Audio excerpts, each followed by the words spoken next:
So, hello guys, what's up? It's me again, si Mima Alicia nyo at nagbabalik ulit para sa ating panibagong video.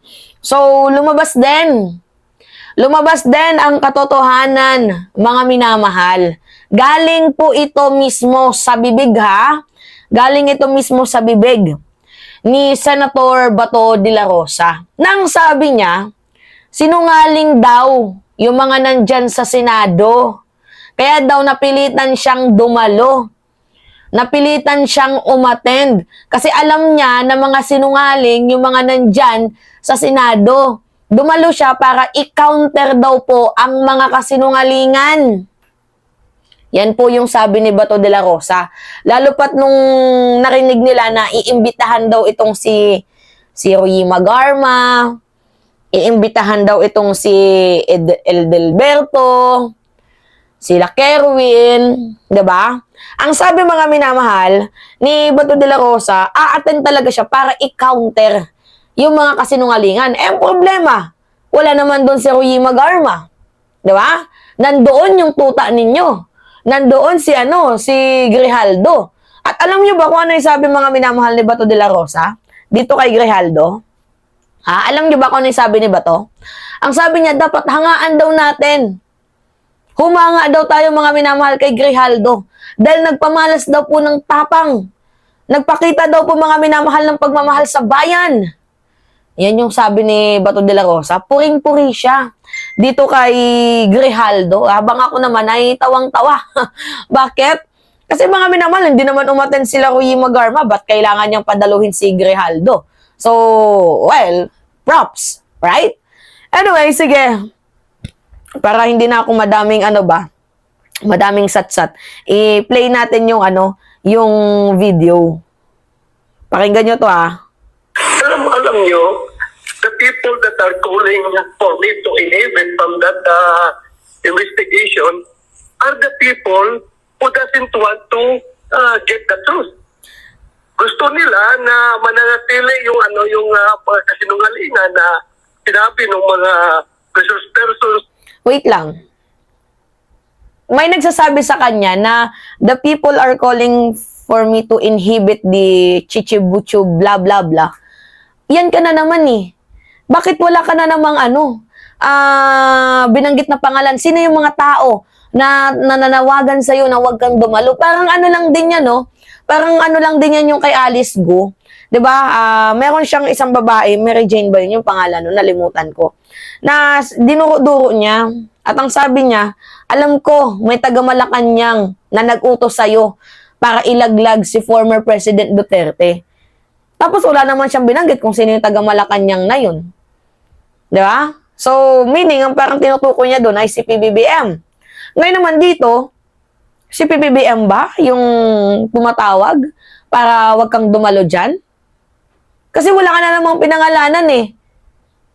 'Di ba? So, ang reflection yan sa ating presidente. Kay PBBM, kasi si PBBM lang naman yung ayaw ninyo. Yung tinitira ninyo. 'Di ba? Pakinggan nyo nga ulit mga minamahal. Alam nyo, the people that are calling for me to inhibit from that investigation are the people who doesn't want to get the truth. Oh?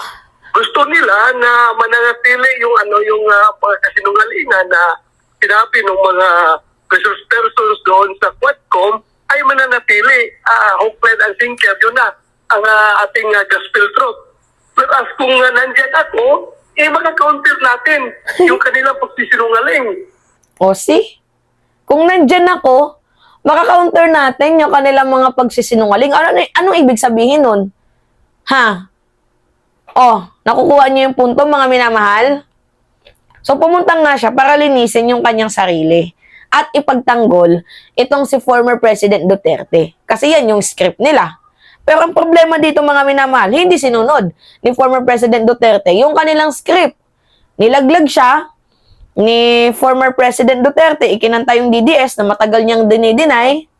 Tapos ngayon, ayaw na nilang padaluhin si former President sa susunod na hearing. First and last na lang daw yun. Yun yung sabi ni Bato de la Rosa. First and last kasi ayaw nyo na mayroon pang mabulatlat.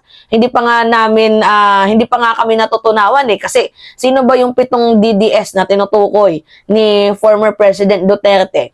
Inamin niya na may DDS, pero yung original na DDS, tawag dito, hindi niya naman pinangalanan. Nagmumukha siyang may Alzheimer disease doon. Nagmumukhang ulyanin.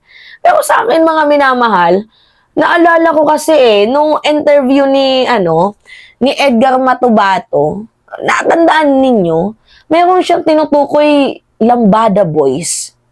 Oo. I-recall ko nga, mga minamahal, ang sabi ni Edgar Matubato, nung 2016, may 7 original na DDS. Pero hindi pa DDS yung pangalan nun, kundi Lambada Boys. Tapos, nung mga bandang 1990s, I don't know kung, correct me if I'm wrong, 1992 ata, or 1993, ang sabi ni Edgar Matubato, na dumami na daw yung kanilang grupo. May involved na police, tapos sila na pinangalanan na po nila na DDS. So kapag may pinapautos itong si former President Duterte, katulad ng pasabugin nyo yung chapel ng mosque ng Muslim, sinusunod daw nila.